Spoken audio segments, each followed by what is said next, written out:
Le Musée national de la préhistoire a récemment publié le premier volume des archives de Raleigh Ferrell, un anthropologue américain né en 1933 et décédé en 2019, qui a passé 1 an et demi de sa vie entre 1968 et 1970 dans le village de Tuban pour étudier la langue et la culture des Paiwan, un des groupes autochtones de Taïwan vivant dans le sud de l'île. La linguiste Elizabeth Zeytoun, chercheuse spécialisée dans les langues formosanes à l'Academia Sinica et à qui l'on doit en grande partie cet ouvrage, a indiqué que le choix de céder les archives de Ferrell concernant la langue Paiwan et le village de Tuban à ce musée, qui se trouve à Taidong, à un peu plus d'1 heure de route de Tuban, correspondait à un souhait de placer ces archives à proximité des habitants de Tuban et des Paiwan en général. Zhang Zhishan, chercheur associé au Musée national de la préhistoire qui a édité le livre avec Elizabeth Zeytoun, a expliqué qu'ils avaient profité de l'organisation du rituel des 5 ans en octobre pour distribuer gratuitement aux habitants du village de Tuban ce premier exemplaire d'une série de livres qui comprendra, en plus des notes de terrain de Ferrell, 15 des 60 textes recueillis par l'anthropologue lors de son séjour dans le village. Ces textes seront accompagnés d'une analyse linguistique et d'une traduction réalisée par Elizabeth Zeytoun et d'une introduction à la langue Paiwan. Ce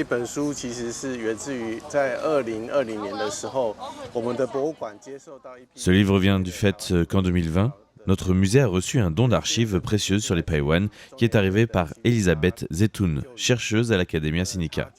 Parmi ces archives, il y a des documents collectés par Raleigh Ferrell lorsqu'il a fait une étude de terrain dans le village de Tuban entre 1968 et 1970. Il a notamment rassemblé des textes qui sont très importants. Au moment de faire ce don, il a exprimé le souhait que les archives soient publiées. Nous avons donc coopéré pour traiter ces documents, les mettre en forme et en faire une publication qui soit finalement rendue au village selon sa volonté. Ferrell a vécu une vie très mouvementée et pleine d'ambiguïté. Il a d'abord servi dans l'armée de l'air pendant la guerre de Corée et s'est rendu pour la première fois à Tuban en 1968 pour assister à la cérémonie des 5 ans, avant de revenir s'installer dans le village où il a fait connaissance des habitants tels que Korwei et l'actuel chef des Chun. Quand il est arrivé, je travaillais à la mission catholique du village de Tashi. J'avais juste terminé mes études. Il est venu directement à Tuban et on lui a laissé une petite chambre de l'église qui avait une toute petite table. Et c'est là qu'il travaillait avec Zhu Zhenkui. Ferrell était gentil, c'était facile de discuter avec lui et s'entendait bien avec tout le monde.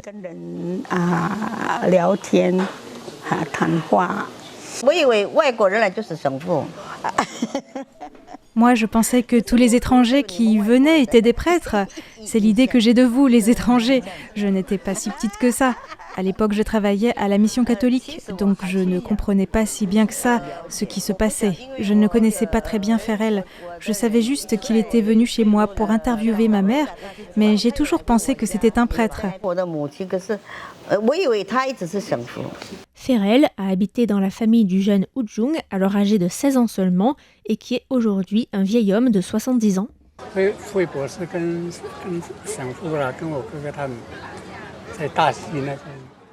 Comme mon grand frère était missionnaire, ils passaient pas mal de temps ensemble à Tashi. Mon frère l'a invité à habiter à la maison et le prêtre lui a prêté le tout petit bureau situé dans l'église pour travailler. Mais il habitait chez nous à l'époque où j'habitais à la maison. Donc, je l'ai beaucoup côtoyé. J'avais 16 ans seulement à l'époque.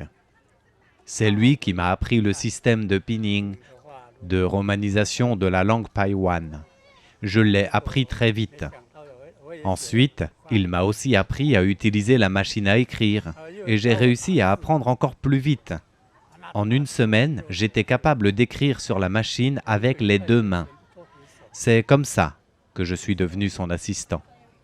À l'époque, il n'y avait pas d'électricité au village et on utilisait des piles pour faire marcher l'enregistreur.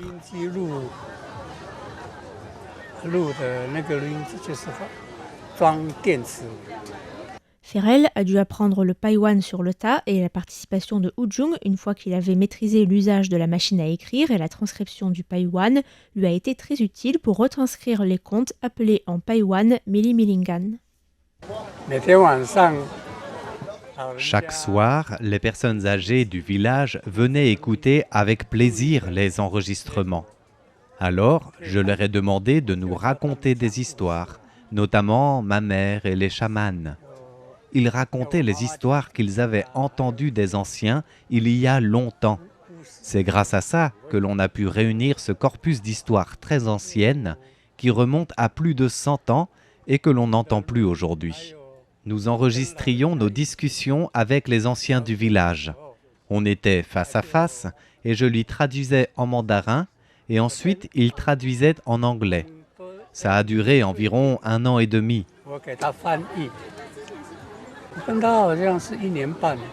Le duo a voyagé en dehors de Tuban, jusque sur l'île des Orchidées, dans le comté de Pingdong et même jusqu'à Puli et Taipei. Le premier volume récemment publié, qui comprend les notes de terrain de Ferrell, comprend également plusieurs photos d'anciens villages traditionnels paiwan dans la montagne que Ferrell a visités lors de son séjour à Taïwan et qui sont aujourd'hui abandonnés et où la nature a repris ses droits. Parfois, on allait dans d'autres endroits pour des études de terrain, pour aller, par exemple, dans la commune de Matia à Pingtong faire des interviews. Après que Ferrell a décidé qu'il me prendrait comme assistant, on a passé chaque jour ensemble. On habitait aussi ensemble. On faisait tout ensemble, sauf se doucher bien sûr. Ferrell a contracté la méningite en 1970 et était gravement malade. Il affirme que les chamans l'ont sauvé, mais qu'il a dû quitter le village de Tuban pour recevoir des soins plus approfondis. La même année, son père est décédé et il est retourné aux États-Unis pour prendre soin de sa mère. Il a enseigné dans plusieurs universités aux États-Unis.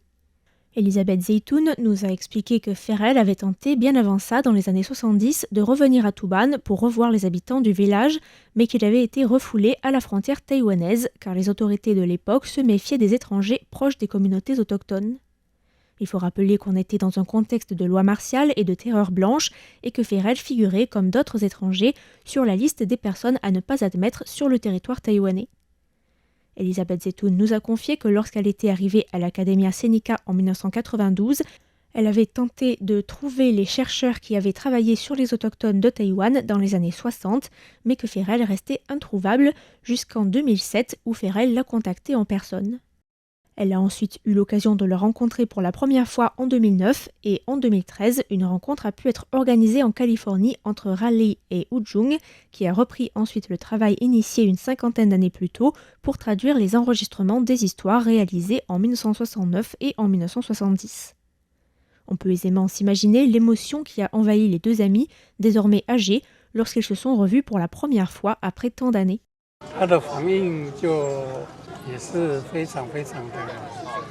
Il était très... Je ne sais pas s'il était content ou triste. On s'est pris dans les bras. À ce moment, j'étais un peu frustré de voir qu'il était déjà si vieux, mais qu'il vivait encore seul, sans personne pour s'occuper de lui. Ça m'a rendu très triste. Ferrell est finalement décédé en 2019. Avant cela, Elisabeth Zeytoun s'est encore rendue chez lui pour continuer le travail sur les textes et pour le convaincre de confier ses archives au Musée national de la préhistoire de Taïwan.